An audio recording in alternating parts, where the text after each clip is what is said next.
Breakfast, lunch ಅಥವಾ dinner ಯಾವಾಗ ಬೇಕಾದರೂ ಇದನ್ನು ನೀವು ಮಾಡ್ಕೊಂಡು ತಿನ್ಬೋದು. ಹೈ ಪ್ರೋಟೀನ್, ವೆಯ್ಟ್ ಲಾಸ್ಗೆ ಕೂಡ ತುಂಬ ಹೆಲ್ಪ್ ಮಾಡುತ್ತೆ. ಹಾಗೆಯೇ ಇದನ್ನು ಲಂಚ್ ಬಾಕ್ಸ್ಗೆ ಕೂಡ ನೀವು ಮಕ್ಕಳಿಗೆ ಮಾಡಿ ಹಾಕ್ಬೋದು. ಆರೋಗ್ಯಕ್ಕೆ ತುಂಬಾ ಒಳ್ಳೆಯದು. ಮೊದಲಿಗೆ ನಾನಿಲ್ಲಿ 1/4 ಕಪ್ಪಷ್ಟು ಹೆಸರುಬೇಳೆ, ಅರ್ಧ ಕಪ್ಪಷ್ಟು ಕೆಂಪಕ್ಕಿನ ತೊಗೊಂಡಿದ್ದೀನಿ. ನಾನಿಲ್ಲಿ ರಾಜ್ಮುಡಿ ಅಕ್ಕಿ ಅಂತ ಬರುತ್ತಲ್ಲ ಅದನ್ನು ತೊಗೊಂಡಿದ್ದೀನಿ. ಇದನ್ನು ಒಂದು 3-4 ಸಲ ಚೆನ್ನಾಗಿ ನೀರಿನಲ್ಲಿ ತೊಳೆದ್ಬಿಟ್ಟು ನೀರು ಹಾಕಿ ನೆನೆಯೋಕೆ ಇಟ್ಟಿದ್ದೀನಿ. ಹಾಗೆಯೇ ಒಂದು ಸ್ವಲ್ಪ ಪಾತ್ರೆಯಲ್ಲಿ ನೀರು ಕುದಿಸ್ಬಿಟ್ಟು ಅದಕ್ಕೆ 1 ಕಪ್ಪಷ್ಟು ಸೋಯಾ ಚಂಕ್ಸನ್ನು ಹಾಕ್ಕೊಂಡಿದ್ದೀನಿ. ಒಂದು 50 ಗ್ರಾಮ್ನಷ್ಟಿದೆ ಅದು ಕೂಡ ನೆನೆಯೋಷ್ಟೊತ್ತಿಗೆ ಇಲ್ಲಿ ಪಾಲಕ್ ಸೊಪ್ಪನ್ನ ಉಪ್ಪು ನೀರಲ್ಲಿ ಒಂದು ಸಲ ತೊಳೆದ್ಬಿಟ್ಟು ಆಮೇಲೆ ಬರೀ ನೀರಲ್ಲಿ ಒಂದು 2-3 ಸಲ ಚೆನ್ನಾಗಿ ತೊಳೆದ್ಬಿಟ್ಟು ಇದನ್ನು ಕಟ್ ಮಾಡ್ಕೊತಾ ಇದ್ದೀನಿ. ನಾನಿಲ್ಲಿ ಅರ್ಧ ಬಂಚಷ್ಟು ಅಂದರೆ ಅರ್ಧ ಕಟ್ಟಷ್ಟು ಪಾಲಕ್ ಸೊಪ್ಪನ್ನ ತೊಗೊಂಡಿದ್ದೀನಿ ಈ ಒಂದು ಅಳತೆ ಅಕ್ಕಿ ಮತ್ತು ಬೇಳೆಗೆ. ನೀವಿನ್ನ ಜಾಸ್ತಿ ಬೇಕು ಅಂದರೆ ಜಾಸ್ತಿ ಕೂಡ ತೊಗೋಬೋದು.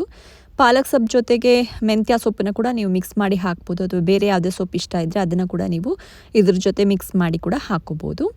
ಇವಾಗ ಕುಕ್ಕರ್ಗೆ ನಾನಿಲ್ಲಿ ಒಂದು 2 ಟೇಬಲ್ ಸ್ಪೂನಷ್ಟು ತೆಂಗಿನ ಎಣ್ಣೆನ ಹಾಕೋತಾ ಇದ್ದೀನಿ. ತೆಂಗಿನ ಎಣ್ಣೆಲಿ ಮಾಡಿದ್ರೆ ತುಂಬ ಚೆನ್ನಾಗಿರುತ್ತೆ. ಬೇಕಾದ್ರೆ ತುಪ್ಪದಲ್ಲೂ ಮಾಡ್ಕೋಬೋದು. ಇದಕ್ಕೊಂಚೂರು ಹಿಂಗೆ ಹಾಕಿಬಿಟ್ಟು 1 ಸ್ಪೂನಷ್ಟು ಸಾಸಿವೆ, ಒಂದು ಅರ್ಧ ಸ್ಪೂನಷ್ಟು ಜೀರಿಗೆನ ಹಾಕಿಬಿಟ್ಟು 1 ಟೀ ಸ್ಪೂನಷ್ಟು ಶುಂಠಿನ ಚೆನ್ನಾಗಿ ತುರಿದ್ಬಿಟ್ಟು ಹಾಕ್ಕೊಂಡಿದ್ದೀನಿ. ಒಂದು ಸ್ವಲ್ಪ ಕರಿಬೇವಿನ ಸೊಪ್ಪು, ಕಟ್ ಮಾಡ್ಕೊಂಡಿರೋ ಪಾಲಕನ್ನ ಹಾಕಿಬಿಟ್ಟು ಇದು ಚೆನ್ನಾಗಿ ಬಾಡಿಸ್ಕೋಬೇಕು. ಖಾರಕ್ಕೆ ನಾನಿಲ್ಲಿ ಒಂದು 2 ಹಸಿಮೆಣಸಿನ್ಕಾಯಿನ ಹಾಕ್ಕೊಂಡಿದ್ದೀನಿ. ನೀವಿನ್ನ ಜಾಸ್ತಿ ಹಾಕೋಬೋದು. ಸೊಪ್ಪೆಲ್ಲ ಸ್ವಲ್ಪ ಚೆನ್ನಾಗಿ ಬೆಂದ ಮೇಲೆ ಇದಕ್ಕೆ 1 ಸ್ಪೂನಷ್ಟು ಅಚ್ಚ ಖಾರದ ಪುಡಿ, ಧನಿಯಾ ಪುಡಿ, ಒಂದು ಸ್ವಲ್ಪ ಅರಿಶಿಣದ ಪುಡಿ, ಹಾಗೆಯೇ 1 ಸ್ಪೂನಷ್ಟು ಬಿರಿಯಾನಿ ಪುಡಿನ ಹಾಕ್ಕೊಂಡಿದ್ದೀನಿ.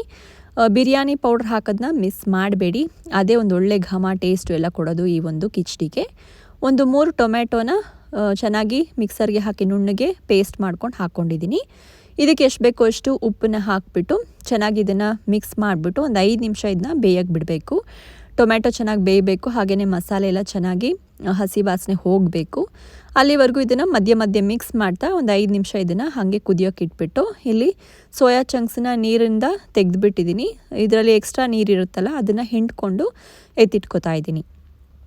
ತುಂಬಾ ಹೆಲ್ತಿ. ಯಾರ್ಯಾರು ವೆಯ್ಟ್ ಲಾಸ್ ಮಾಡಬೇಕು ಅಂತಿದ್ದಾರೋ ಅದಕ್ಕೆ ಇದೊಂದು ಒಳ್ಳೆ ರೆಸಿಪಿ ಅಂತ ಹೇಳ್ಬೋದು. ಇವಾಗ ಒಂದು 5 ನಿಮಿಷ ಆಗಿದೆ. ಸೊ ನಾನು ನೆನೆಸಿರೋ ಬೇಳೆ ಮತ್ತು ಅಕ್ಕಿನ ನೀರು ಚೆಲ್ಬಿಟ್ಟು ಇದಕ್ಕೆ ಹಾಕೋತಾ ಇದ್ದೀನಿ. ಹಾಗೆಯೇ ಸೋಯಾ ಚಂಕ್ಸನ್ನು ಕೂಡ ನೀರು ಹಿಂಡಿರೋದನ್ನು ಹಾಕ್ಕೊಂಡು ಎಲ್ಲ ಚೆನ್ನಾಗಿ ಒಂದು ಸಲ ಮಿಕ್ಸ್ ಮಾಡಿಬಿಟ್ಟು ಇದಕ್ಕೆ ನಾನು 2.5 ಗ್ಲಾಸಷ್ಟು ನೀರನ್ನು ಹಾಕ್ತಾ ಇದ್ದೀನಿ. ಕಿಚಡಿ ಆದ್ರಿಂದ ಸ್ವಲ್ಪ ನೀರಾಗಿದ್ರೇ ಚೆನ್ನಾಗಿರುತ್ತೆ. ಸೊ ನೀವು ನೋಡ್ಕೊಂಡು ಎಷ್ಟು ಬೇಕೋ ಅಷ್ಟು ನೀರನ್ನು ನೀವು ಹಾಕ್ಕೋಬೋದು. ಎಲ್ಲ ಚೆನ್ನಾಗಿ ಮಿಕ್ಸ್ ಮಾಡಿಬಿಟ್ಟು ಇದನ್ನು ಸಣ್ಣ ಉರಿನಲ್ಲಿ 1 ವಿಸಿಲ್ ಬರೋವರೆಗೂ ಬೇಯಿಸ್ಕೊತಾ ಇದ್ದೀನಿ. ಇಷ್ಟು ಮಾಡಿದ್ರೆ ಆಯಿತು. ಇದಕ್ಕೆ ಈರುಳ್ಳಿ, ಬೆಳ್ಳುಳ್ಳಿ ಏನು ಹಾಕದೇ ಇರೋದ್ರಿಂದ ಯಾರ್ಯಾರು ಈರುಳ್ಳಿ, ಬೆಳ್ಳುಳ್ಳಿ ತಿನ್ನೋಲ್ವೋ ಅವರು ಕೂಡ ಇದನ್ನ ಆರಾಮಾಗಿ ಮಾಡ್ಕೊಂಡು ತಿನ್ಬೋದು. ಹಾಗೆಯೇ ಯಾವುದೇ ಒಂದು ದಿನಗಳಲ್ಲಿ ನೀವು ಫಾಸ್ಟಿಂಗ್ ಆಗಲಿ ಅಥವಾ ಹಬ್ಬದ ದಿನಗಳಾಗಲಿ ಯಾವಾಗ ಬೇಕಾದರೂ ಇದನ್ನು ನೀವು ಮಾಡಿಕೊಂಡು ತಿನ್ಬೋದು. ಪರ್ಫೆಕ್ಟ್ ಕನ್ಸಿಸ್ಟೆನ್ಸಿ ಇದೆ, ಚೆನ್ನಾಗಿದೆ. ಟೇಸ್ಟ್ ಕೂಡ ತುಂಬ ಚೆನ್ನಾಗಿದೆ. ಆರೋಗ್ಯಕ್ಕೆ ಕೂಡ ತುಂಬಾ ಒಳ್ಳೆಯದು. ಹಾಗೇ ಸೊಪ್ಪು ಮಕ್ಕಳು ತಿನ್ನೋದಿಲ್ಲ. ಸೊ ಈ ಥರ ಎಲ್ಲ ಮಾಡಿಕೊಟ್ರೆ ಅವರು ಕೂಡ ತಿಂತಾರೆ. ಮಕ್ಕಳು ಲಂಚ್ ಬಾಕ್ಸ್ಗೆ ಕೂಡ ನೀವು ಇದನ್ನು ಮಾಡಿ ಹಾಕ್ಬೋದು. ನೀವು ಟ್ರೈ ಮಾಡಿ ನೋಡಿ ಆ್ಯಂಡ್ ಕಮೆಂಟ್ಸ್ನಲ್ಲಿ ಹೇಗೆ ಬಂತು ಅಂತ ಹೇಳಿ.